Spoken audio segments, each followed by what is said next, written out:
So hello all, welcome to another Ask Your Mentor Anything Live. This time we have Patrícia Cardoso Ferreira as a guest. Hello Patrícia. Hello. How are you? Fine, thank you. And you? How's Greece? Greece is in lockdown, but before let's start talking about that, I just would like to say Happy New Year to all the people who watch us, because the first live we have after the New Year Eve. So we had the last live in December. So to anyone who is watching us, Happy New Year. I hope this year will be a better year to all of you. This is our first live for 2021. And Patricia, let's finger crossed that this year is going to be a better year than the last one. Yeah. Let us in the comments if you can hear us, what as well the sound is, the screen is okay, and we're going to start right away asking Patricia some questions about your background as you asked me so, and then we will get into our topic. I would love to keep it 1 hour, but we promise to answer all of your questions. So as priority is your questions, and then to keep it at least 1 hour. So Patricia, welcome. This is the second time. Thank you for joining us again. How are the things in Portugal right now? Well, hello, first of all, Happy New Year to everyone. Happy New Year to you. And we, in Portugal, we are on the first day of our second lockdown. So we had the first one last year in March and ended in May. And it was a slow lockdown. And today is the first day of total lockdown again. Okay, so we had difference in time. So we've been in a strict lockdown before December here in Athens, Greece. Yeah. We were open, so to say. We are open at Christmas time. So that was the big problem. But that's another issue. I see some comments. Happy 2021. They say here, in order to see your names in the comments, I would really invite you to click on the link you see in the description box. So it says click here in StreamYard in order to show your name and ask to be able to see your name. So we are live in the Mentoring for Translators Facebook community on LinkedIn as well. This year we are going live on LinkedIn, YouTube channel, my Facebook public page. So we invite you to join us whenever that fits. And let's start with Patricia.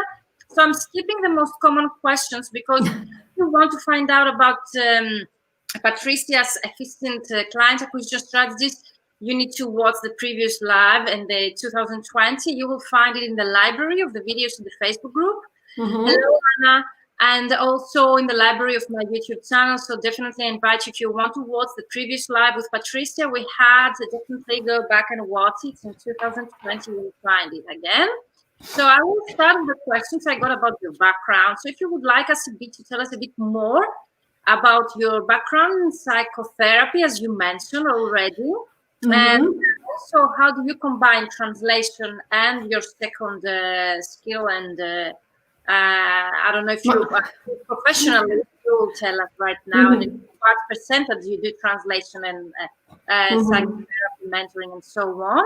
How did you get your degrees, and you are certified in that? And if you translate, so I asked all of them, so it's up to you. Okay, so many questions, Virginia. So from the beginning, I'm a senior linguist. So for the ones who don't know me, I'm a translator and interpreter, consecutive interpreter. So I did all the academic way path a person can do. And when I was approaching my 40s, I have to be honest, I had panic attacks, and everything started with that. So I had panic attacks, and I wanted to find a solution for me because I didn't want to take medication. My first certification was in coaching. That was the starting point. And when I was in this certification and approaching the ending of it, I had the feeling that it was not enough. It was very superficial. It was something like I had the feeling that it must be there must be something else. It's not only this. I mean, behaviors, changes, working working with objectives, having a positive attitude, having a positive thinking. So it was not, I had this feeling that it was, okay, now I'm going to think positively. So it was not like a switch, on off. And because I had this feeling, I started studying psychology and namely psychotherapy. So being a linguist, it's not easy to do this step. I don't know how is it in other countries or in specifically in your country, Virginia, in Greece. But here you have to study psychology and then psychotherapy. But I found a school which was based in Switzerland, and you could have another degree as long as you did the subjects, well, either on your own or within the school. It was like four subjects besides the psychotherapy subjects.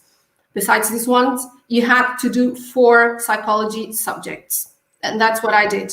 It was a long way, around 7 years, because you have to go through supervision, do your practice, your practicing. It's a long way, and it's also about your personal development. So you do you do the academic path, and you do your own path. So self-knowledge, personal development, know yourself a bit better or a lot better. It was very interesting, and it's a way you have to go along all your life. So it's not just the 7-8 years. Yeah, I think it's very different in any country. I think here in Greece we have it, maybe I'm mistaken, more related to doctors, the psychotherapy, whereas the psychology is a different academic field that you can go as a study. But definitely thank you for that. If you have more questions about Patricia's background, I wouldn't like to take the time of our topic, so you can definitely approach Patricia personally or in our group. Patricia is a member of the Mentoring for Translators group, so definitely you can continue the discussion below this video in our group or reach out to Patricia personally. So let's start to talk a bit about if you do both. Of course. I do both. Okay. In what percentage? Like 50-50 or? Like 50-50. Like 50-50. Okay. So I try to be very strict as well. I studied in Germany, so I have like a German, not say background, because I was not born in Germany, but yeah, discipline. I studied German studies, German culture. I lived in Germany, so I have this German mind. Okay. So I try to be very strict. Like in the mornings, I do translation. In the afternoons, I do psychotherapy and my consultations and appointments, and other projects I have related. Also, and that's why I focused my business. So to have, I run 2 businesses now. I have Ermzel, which is my translation company, and Ermind, which is my my company related to stress management, the psychotherapy, and now I'm studying book therapy. Wow. So you never stop, Patricia. I remember our meeting in Lisbon, and you're doing so many things. Okay, thank you for sharing all this information. And let's start to talk a bit about our topic and why did you choose? What is the importance of emotional intelligence nowadays, and why did we pick this topic? Okay. Why did we pick this topic? I think it's important to talk about it because, well, I started to have the feeling that it was misunderstood or misconfused. There was a lot of misconfusion about the topic. I think if you ask people, how would you define emotional intelligence, or how do you define a person who is emotionally intelligent? Normally, people say, so it's being nice, it's being a strong person, it's being resistant person, not resilient, but resistant person, facing all the challenges. So it's very reducing. I started having this feeling that it was a reducing definition, and it was also ignored. So cognitive intelligence was always highlighted and reinforced, but no one was really talking about emotional intelligence.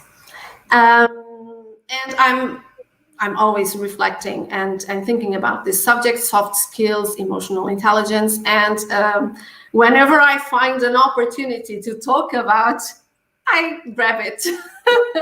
That's good, because people, we need to know that, and why not? So how do you understand if you have, or what level is your emotional intelligence? It's something that we can understand if we do not have studies in psychology. You think? I didn't quite follow your question, Virginia. I didn't quite understand. Yeah, I was thinking how we can understand the level of our emotional intelligence as simple people, as we not having no studies, for example, in psychology, how we can understand the level of our emotional intelligence, as you mentioned. Yeah, I have some. I wrote some questions for people to write. So please grab a paper and a pen, or a pencil if you can, because because those questions will help us to define. I know you like lists, Virginia. Yeah. But those questions will help us to define the level of our emotional intelligence. Yeah. It's not easy if you don't have the studies, because probably you don't have that. I don't mean you. I mean people, normal people. So say you might not have this sensitivity as I have, but you can ask yourself these questions. Okay, it's a quick test. It's a quick test. And it's also important, this test is not also important to determine the level of emotional intelligence, but also for you to know your strengths and your weaknesses. So let's start. First, Patricia, then we are going to talk about what is the definition of it after that. Okay. So, do I take time to know myself? Do I really take time to know myself? Do I try to control my thoughts? Do I think before I speak? I have a problem. Do I learn from negative feedback? Oh, that's negative feedback. This one is difficult for me, I have to confess. Do I acknowledge others? Do I have a balanced view of myself? Do I listen for the message and not just for the words? Am I authentic? Do I show empathy? Empathy. Yeah. Do I praise others? Do I give helpful feedback? Do I willingly apologize? Do I forgive and forget?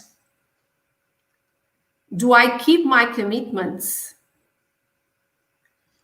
Do I know how to handle negative emotions, my negative emotions and negative emotions of other people? Do I practice self-care? And there was a talk already with you and a colleague of ours about self-care, right? Self-care, yeah. Do I focus on what I can control? Exactly. So I mean here, my needs, my priorities, my reactions, my habits. And finally, I think we had to discuss about mindfulness, and that was a part of mindfulness with Luna Youngblood. Okay, and finally, can I tell? This one is very important. Can I tell when others are using my emotions to manipulate me or control me? I think the last one gave me a high level, because I was diagnosed with a high level of emotional intelligence. So maybe it was the last one. I have some of them, but the last one I find really, really important. I think it's going even deeper. That's why I said it was very, very important, because it's like a deeper understanding of my dynamics, with myself and with the others. Sometimes we might do it subsequently, like we don't understand it, but we might react in somehow because we feel it, or we understand it, but in a deeper level. I don't know if Mm-hmm. myself Or probably we can acknowledge that, okay, this person is manipulating me, but we still keep in that situation, we still maintain ourselves in that situation, and we still maintain our behaviors, even though cognitively we say, oh, this person is controlling me, this person is trying to manipulate me, but we still repeating the same behavior. So that's one of the things that it's very important to take into account. So we have some questions here, but before we go to that, yeah, the quiz. If you missed the questions, we can write them later in the discussion in the mentoring group, but also you can watch the replay later. It will remain everywhere, YouTube, LinkedIn, so you can watch the recording. But Patrícia, in order someone to know the level, it should mean that they should answer yes to all those questions so as to have a high level of intelligence. It was yes, the answer. Yeah. Okay. But so we always have things to improve. Even me, I have a path of 8 years in personal development on myself. And just like I said, I have a problem with negative feedback receiving. And it's like a critic. It's very, very complicated. Very, very complicated. Yeah, for me, it was even more difficult the previous question about to think before you speak, but might be a personality issue here. We have one question from LinkedIn. How to react when you receive feedback that you don't deserve, not negative, okay? You see the word here is you don't deserve. A very underrating feedback is happened to me recently and I didn't know how to react. So this is why we talked about having another live about this whole topic. But if you have any answer very quickly to that, Patrícia. Yeah, well, very quickly, I would say that I would go to your point of not replying immediately. So take a pause, make a pause, but answer, reply. Don't create like an empty space or having no reply or I don't care. I care, but I don't want to go through dialogue. But make a pause and think, why do you think it's so unfair, and why? Most of all, why this unfairness is so important? Why does it touch you so much? Yeah. Where does it come from? Is it really this person, or is it probably a question of unfairness in your life? Because it might be important for that person, and if someone is unfair to me, I might not. I'm not. I don't care that much. I think that's great advice. The first time I got this advice has saved me my life professionally many times. Not to answer that day, but make it a day or a couple of days to react without being emotionally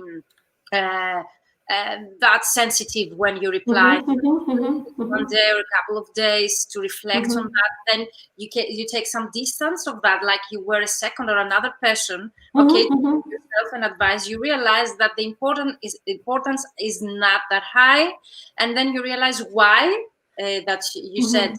What is the reason why you are so, I don't know, affected by that?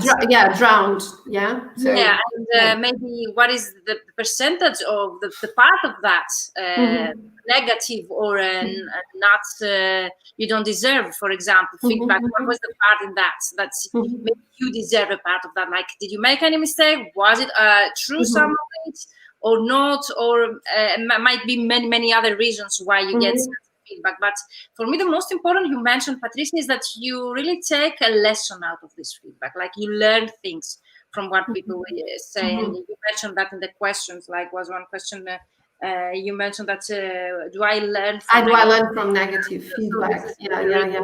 Also important. Not only how to react, but also what do you learn from negative feedback? Might make different lessons for all of us. But definitely it's really important to reflect on that as well. Let us know in the comments if Patrícia has answered your question or if you want us to go deeper without questions. But I would like to know the definition of emotional intelligence, because that now is a part of the definition, and as simpler as you can make it for all of us. Okay, so the most simple way. Where does it emotional intelligence lie? First of all, What's the location in this world? What's the location? So everyone knows we must have art skills on one hand and soft skills on the other hand. Art skills are, in our case, translators, language skills, CAT tools, marketing skills, whatever. Yeah, translation, linguistics, technology, everything that has to do with it. Yeah. On the other hand, we have the soft skills. Let's say adaptability, flexibility, positive thinking, positive attitude, receiving negative feedback, dealing with that, Communication and communication skills. Yeah, exactly. Relating to others. And below the soft skills, we have a very important concept, which is emotional intelligence. Whenever we develop a point or a topic related to emotional intelligence, we are moving, we are changing, and we are improving a soft skill we need to improve or we want to change. So I would say that emotional intelligence, very simple and very easy. I would say that emotional intelligence is the ability, the capacity to recognize, so identify, understand, experience, express our emotions, our feelings, our reactions, and the others too. So to create a bridge between us and, well, let's say the world in a most generic way, because we have to deal with the world.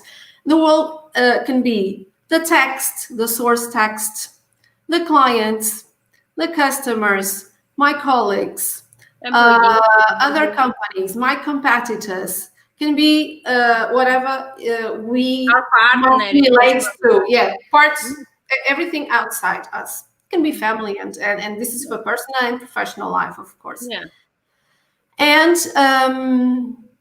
the more we develop our emotional intelligence skills, the more we are developing our soft skills. So there's a direct bridge and relationship between these two concepts. Okay, I think that I don't know if I made myself clear, but it was the most simple. For me, it was really, really clear that, because we tend to have a misconception of having relating emotional intelligence to actually being, as you said, sensitive or accepting the emotions of other people, which is something really, really more, a lot more about that, what you mentioned already. Okay, this is really important. You said, why is that important for our professional life and our job performance, mindset, or as we mentioned, self-regulation? Why, especially nowadays, we discussed that a bit yesterday to our test call, but why is that so important? I think every year, and because of all this situation, the crisis is becoming more and more important. But I would really like to know your opinion on that.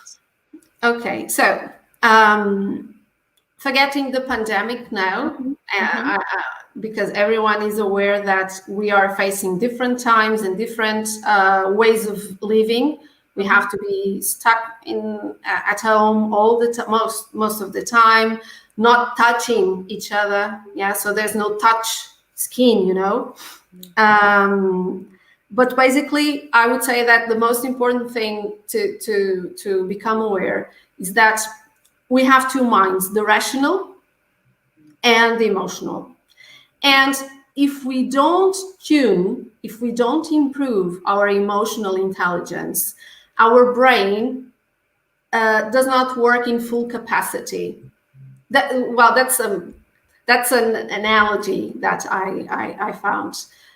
It's like you can have good cognitive skills, good rational skills, but they are not working in their full capacity because you are missing here something. Yeah, you don't know how to communicate, as you said. You don't know how to communicate well. How are you going to convey, to transmit everything you know, your knowledge, your know-how? Yeah, that's an example. But for the translators, probably people are asking it. For the translators specifically, self-discipline, for example. Productivity. It's related to self-efficacy, self-effectiveness, and for example, all of us have to deal with well, I don't speak English for a long time. I'm having difficulties. I don't know. It's the terminology, most probably. Yeah. No, it's the fluency. I don't know. It's like I'm stuck and thinking about the words. I'm thinking about the words.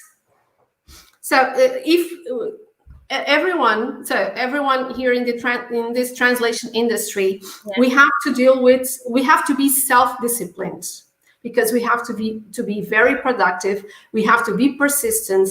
We have to be we have to have this energy to sometimes to accomplish crazy deadlines, go through long translation projects. I don't know how you feel, but I feel like, coming from the war, whenever I have long translation projects, I feel so exhausted. It's like no one can tell me a word, because I just want to be in my nest and listen and be in the silence, because it's really, really exhausting for me. I think only a translator can relate to what you told already, but if translators are watching us, they can relate themselves, because I've seen posting about that when you deliver a project. Let me recap what you already said, and you can correct me if I'm telling that right. But definitely people with a better level of emotional intelligence, it means that they can actually copy better with their everyday life, the deadlines, the self-discipline, as you mentioned, productivity. Self-motivation too. Self-motivation. Yeah, all those things can be achieved when you have the right level of emotional intelligence, or the highest the emotional intelligence you have, the better the results also in terms of, as you said, mindset for productivity, efficiency, self-discipline, and all those characteristics that we need to have in our everyday life, so as to be able to cope with whatever we need to cope, like deadlines, meetings, strict deadlines and things like that. So am I correct? Yes. Okay. Yeah, exactly. Maybe we can, I did like a summary, not a summary, but like bridges between the 5 components of emotional intelligence and our work. My next question was that, what are the 5 components, of emotional intelligence? So we have, let's say, 2 groups. It's not like it's more important. It's just groups. We have the intrapersonal components and the interpersonal components. On one level, the intrapersonal components, we have 3: self-awareness, self-regulation, and that was our topic, Virginia, when we were here the last time. And well, self-regulation is the most correct term for me, but most of the people call it self-control. Okay. And the third one for this group is self-motivation. For the other group, what does it mean, intro and inter? What is the difference? So intra is the internal, my internal resources. Okay, it's just me with myself. Okay. And the inter, so the interpersonal components are, so it's related to the others, of course. Me with the others, it's empathy and social skills. Now here, the topic you mentioned, the communication. Yeah. Okay.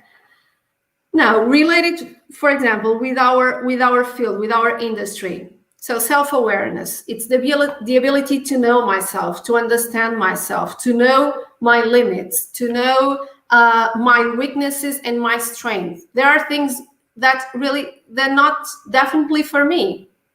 If I'm not a persistent person, I'm not going, for example, to accept long translation projects, because I will be fed up, I will quit, I will not accomplish the deadline. That's an example that came to my mind. So my triggers, I will have to know my triggers, my reactions, my drives. what makes me happy, my tendencies, and so on, my personality traits. And whenever you develop and improve this topic here, these components, you will improve directly your self-confidence, your sense of humor, which is important for everything, and your realistic self-assessment. That's why I gave the example of the projects. You have to be realistic. If you don't like repetitive work, if you don't like repetitive tasks, well, it doesn't make sense to accept long projects. And it's going to be really bad. You know where I see that with my mentees, most probably they call it less confident or overconfident when they are able to accept or not a project. So most of the times, translators, they do not know, at least when they start out, if they're capable or able to meet the deadline, for example, or the level of the difficulty of the project. So most of the times when we start out as translators, the main problem we deal with is actually that we do not know if we can actually translate and meet the deadline of a specific project in terms of specialization or terminology and also the deadline. And what I see most of the times, either they reject projects that they could be or would be able to undertake and deliver on time and with a high quality, or they undertake projects that they cannot deliver on time and with high quality. So both occasions fall under that what you described already. So if they had the right level of self-awareness, as you mentioned, they would be able to know if they should reject or accept such a project, to have the right level, as we say, of confidence, maybe. Exactly. Yeah, that's really important and really helpful, for translators. Okay, now, for example, for the second one, which is self-regulation, this has to do what people normally call it's an example, stress management, emotional control, so being controlled. And that's very reducing as well. I'm being repetitive, but it's self-regulation or self-control is not something like, well, I have to control my emotions. I'm mad, but I have to control. It's not that. Because sadness, joy, everything is valid. It's one of the primary emotions. So they have to happen in the right time. We just have to tune them. That's why we have to make a pause when we receive negative feedback. We make a pause just to regulate, to tune, and then we give the right answer. We give the right reply. So this is the ability, in other words, or technical words, is the ability to control our impulses. Okay. Yeah, the impulses of replying right away and our moods. And if you regulate this, if you improve this component, you will improve your characteristics, your features, your own traits of comfort with ambiguity, integrity, working according to your values, according to your even according to the time of the day, because when you're more productive, you mean, depending in the night, during the night. Yeah, I'm not a night person, definitely. And I had times in my life that I accepted a project, and I was always convincing myself that it's today, I'm gonna do it. I never did. It's really exhausting for me. It's a nightmare to work during the night or after dinner. Different to all of us. So definitely you need to know your limits. That's different to all of us. Yeah, and this self-regulation is also good to be open to change, which nowadays, and you mentioned that with this pandemic, it's so important to do a proper change management, uncertainty management. No one knows what's going to happen. It's like 1 month we're locked down, next month we're open, and the uncertainty of the future, of the upcoming days, also so many other reasons. This is why I mentioned the pandemic. So many reasons. The loneliness of people that we mentioned. The lack of actually having someone close to you physically, And also, as I mentioned already, the fact that we do not know what will happen the next day, also financially, but also in terms of lockdown and measures. So all those reasons might be also another reason why we need to reflect on those things that you've been mentioning, and it's really important. Why not to actually develop such skills? Yeah, yeah. Okay, another example. For example, I'm repeating another example: the self-motivation, which is so important for us freelancers. Yeah, because sometimes it might happen that we are going through times and phases or stages that we don't want to know, and we just want to be quiet and don't want to do marketing. I don't want to go to the world. I just want to be here producing, translating, and marketing means going to the outside, yeah, revealing yourself, expressing yourself, communicating with others. And well, sometimes we don't have internal resources for that. So this is for me, it's really directly related to energy and goals, objectives. Okay. Yeah, so it's a good drive for optimism. Okay. Optimism and optimism, even in the case of failure. Really interesting. I'm keeping notes here. And let's talk about empathy. And let's talk about empathy. Empathy is understanding the emotional states of others. Yeah. Okay, so it's good for communicating when we receive these emails from project managers, for example, who are so different from us, and here is where I feel challenges sometimes. I might be misunderstood because I don't write too much. This is, well, sometimes I think about this. I don't write long emails. Sometimes I'm very summarized in my emails, and I have this, well, probably this project manager didn't like, or and this is something I reflect a lot. Maybe Patrícia has to do also with cultural differences, as we say in our profession, because most of the time we deal with people from other cultures or other countries and so on. It all falls under that situation. That's really particular as translators. Yeah, exactly. I had here, when we think about this, when we develop this component, we are going to touch features of ourselves related to cross-cultural sensitivity, even the other languages, the other cultures, the other ways of living. Also, I found somewhere the expertise in building and retaining talent.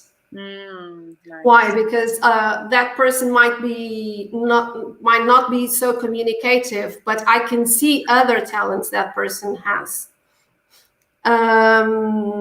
And finally, the social skills, which are related to relationships, building networks. You have been working on this.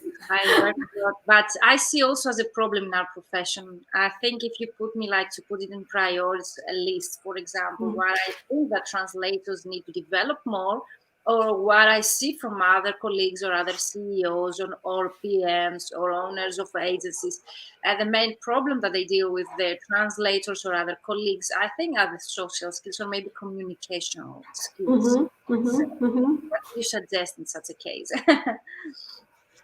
Yeah, and communication is the foundation for everything, even in our personal relationships. Of course, but imagine in our professional world where we need to make money to live out of this, and actually we need to find more work in an environment that becomes more and more competitive, and so on. And the people that they hire us, they need high skills like emotional intelligence and soft skills.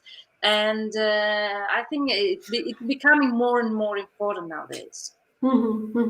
Exactly. And that was it. So related to the 5 components and to the things that we translators can touch, can change when we work on these skills. So So before going to 1 million question, like how to improve, which is how to improve my skills.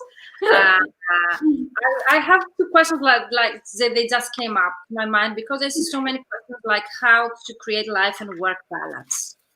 And in what component of the 5 that you mentioned that falls under, like the life and work balance, that we miss a lot in our profession. And I think that my mentees struggle a lot when they enter my programs. The main thing after financial goals is actually to achieve a work and life balance. So do you think that this has to do with emotional intelligence? And if yes, where does this go under to what we already discussed? I would say the first one, self-awareness. That's the basis. And it's related to your question, to your $1 million or euro question. How can I improve my skills? It's the first thing to do is to work on your self-awareness. So I would say that this topic of work and life balance has to do with you knowing your limits, with you knowing where you fit. If you don't fit, don't go. If you don't fit, please quit. Quit is not a synonym for saying no, for weakness. Okay. It's about knowing yourself. So you have to know your priorities and everything. It's not like, okay, I want to earn money, so my priority will be working 20 hours a day. You're forgetting you are human. It's not possible. You're going to cause a lot of damage on you. Exactly. So I think it's also self-regulation, the way you describe it, and it's also self-motivation. For me, the first thing that you mentioned of the components related to actually work and life balance would be self-motivation, because that's what I lack the most when I need to be self-disciplined. The motivation first, and then the self-regulation or self-control. And so how they can improve their skills. People and they want to achieve results, like to have a better life and work balance, everyday life, high quality of everyday life, personal life, and so on. Okay, first of all, I would say that you need, and when I say you need, it doesn't mean because I say you need, you're going to have just like tomorrow or the next minute. No, you need slowly. For the people who don't have it, you need to change from a fixed mindset to a growth mindset. Okay, and then you ask me, so how do I do that?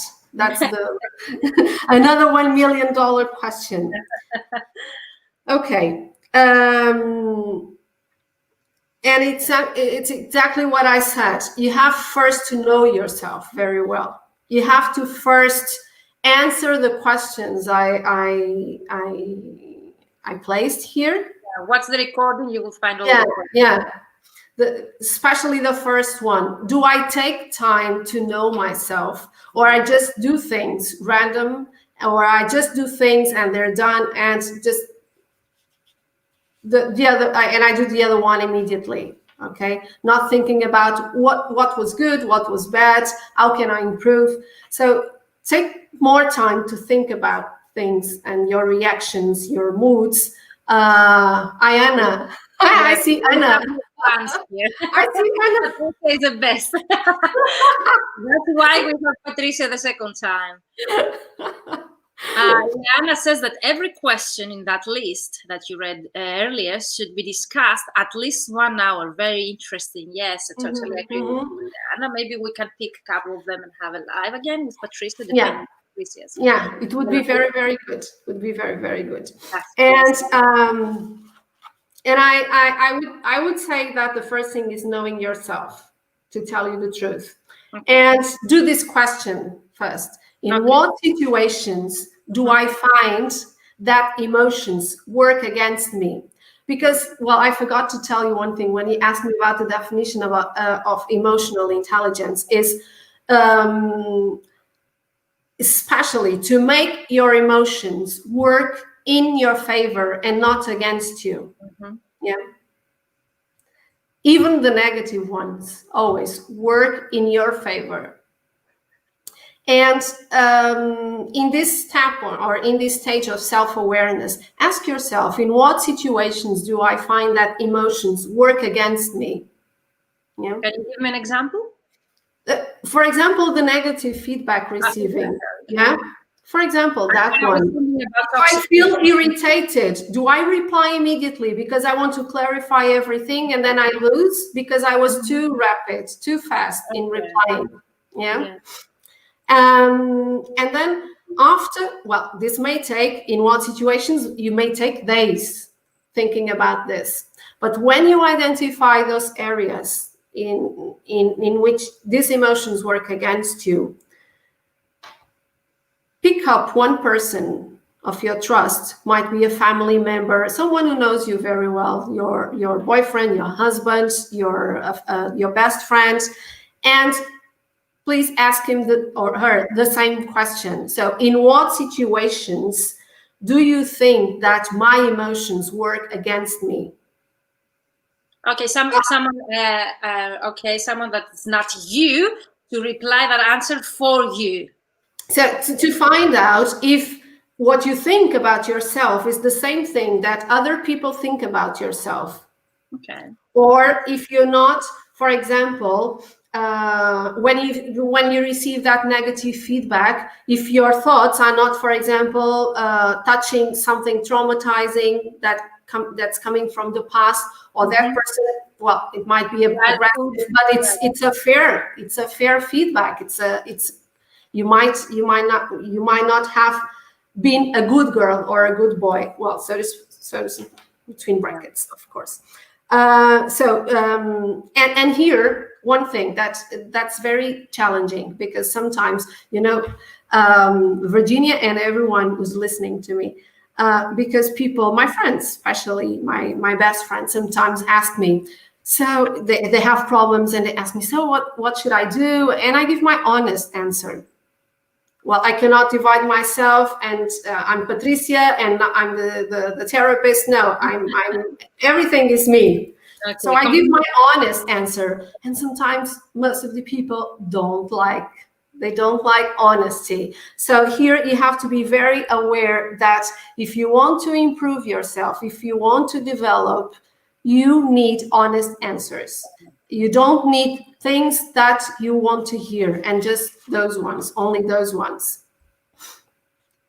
I really love your answers, Patrícia. Is there anything you would like to add? Is there anything else you would like to add on how to? Okay. Yes.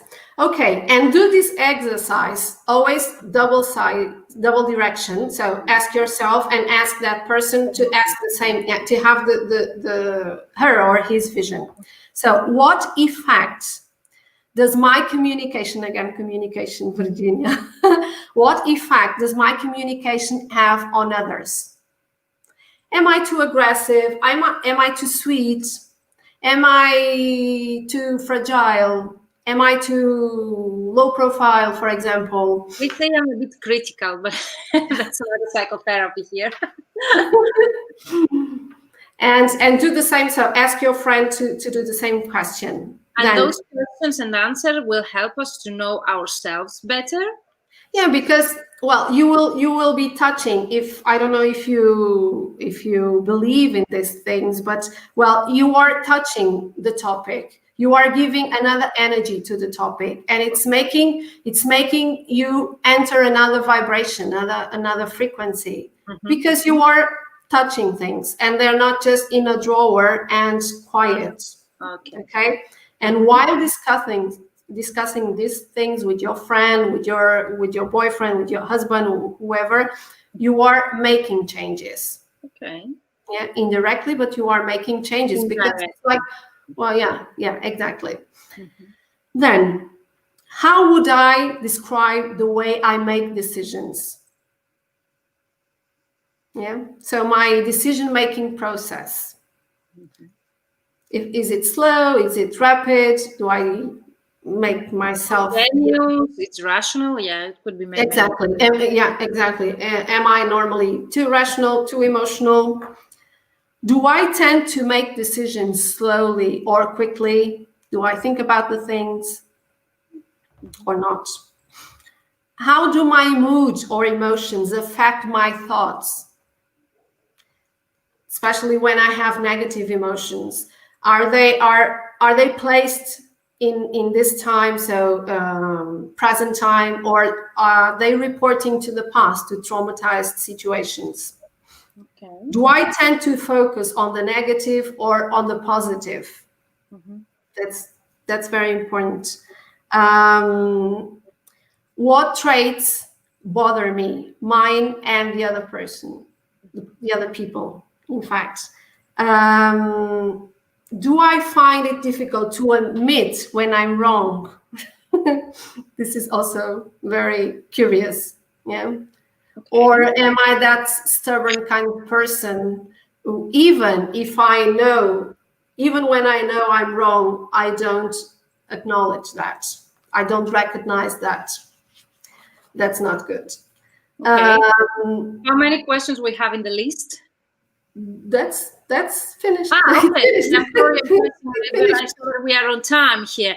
Yeah, so those questions answer the last question that we mentioned, how to develop those skills. So by touching those issues yourself and with a person that you trust, answering those questions with the different aspects and point of view, then you reach at a better point of self-awareness and so on. Yeah. Okay. Yeah, exactly. And very important. This can be questions for a lifetime. Yeah, definitely. Yeah. And it's questions that probably it's going to repeat. They're going to be repeated all over your life. Okay. It's not like, okay, it's answered and that's it. No, it's a process. So we're going to copy paste them in the comments, and you definitely can watch the recording if you miss any of them, because they're really important to actually keep the same wording, I suppose.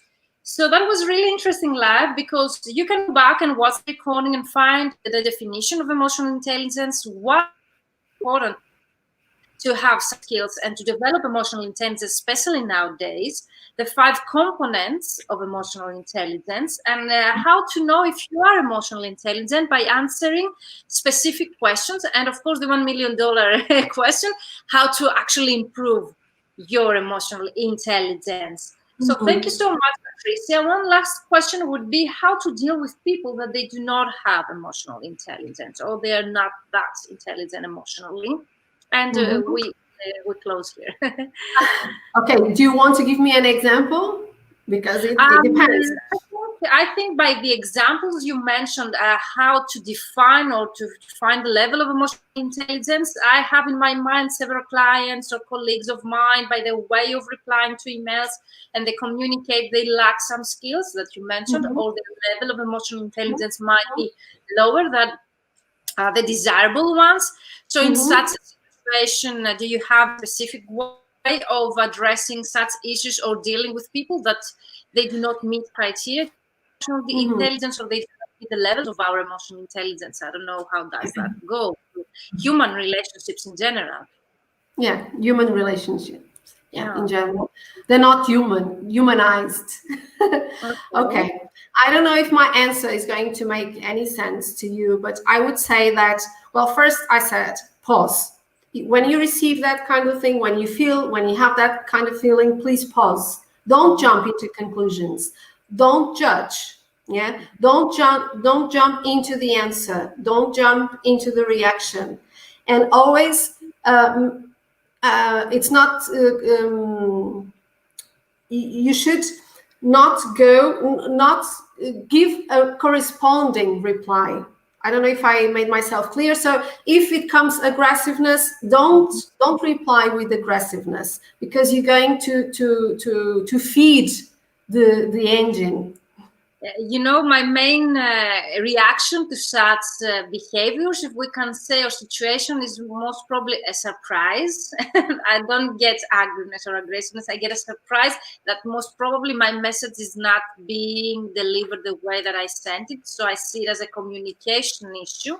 But most of the times when you deal with a communicational skills issue, it underlies a problem of emotional intelligence based on what we discussed already. Of course. Yeah, of course.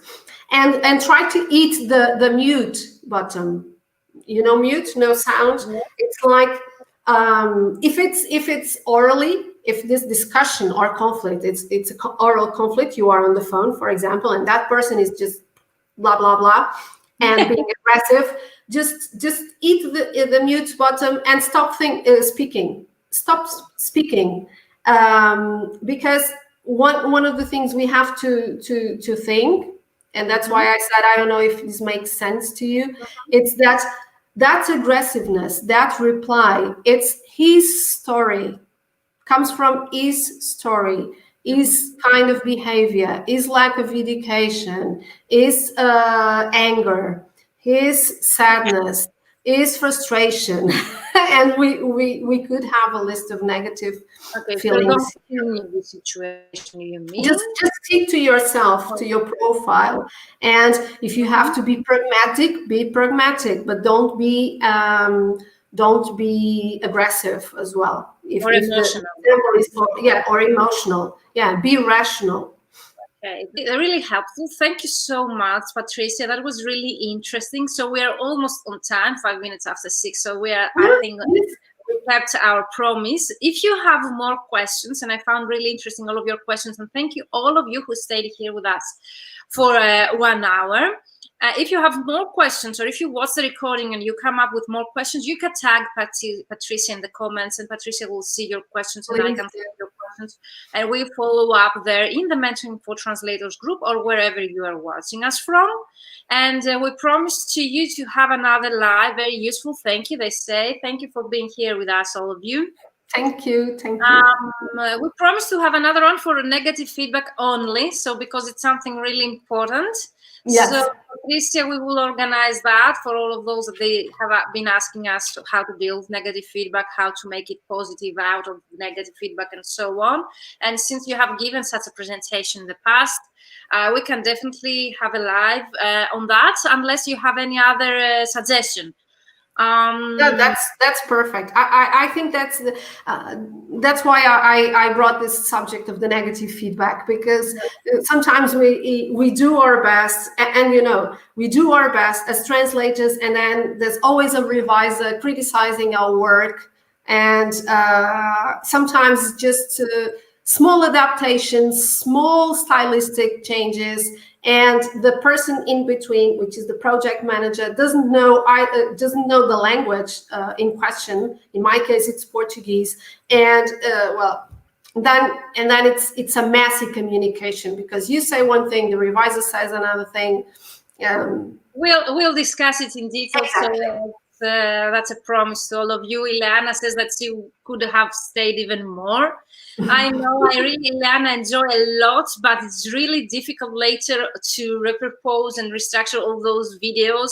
So this is why I said also to keep it 1 hour, to give you the most of the value that we can, and to have a coffee or tea with you. And of course, my friends, because with Patricia, we have had several nights and days out in Lisbon, and I hope to meet again soon after the lockdown. So for me, yeah, it's a great opportunity to have a coffee and tea with colleagues from all over the world, and all of you here in the comments watching us. For me, it's a great honor and pleasure to have you here to answer questions and to keep our community together, and to meet at least once per week. It's my goal every Friday this year.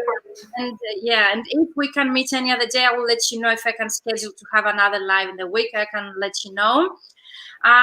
So that was it. Thank you so much. Thank you so much, Virginia. That was great.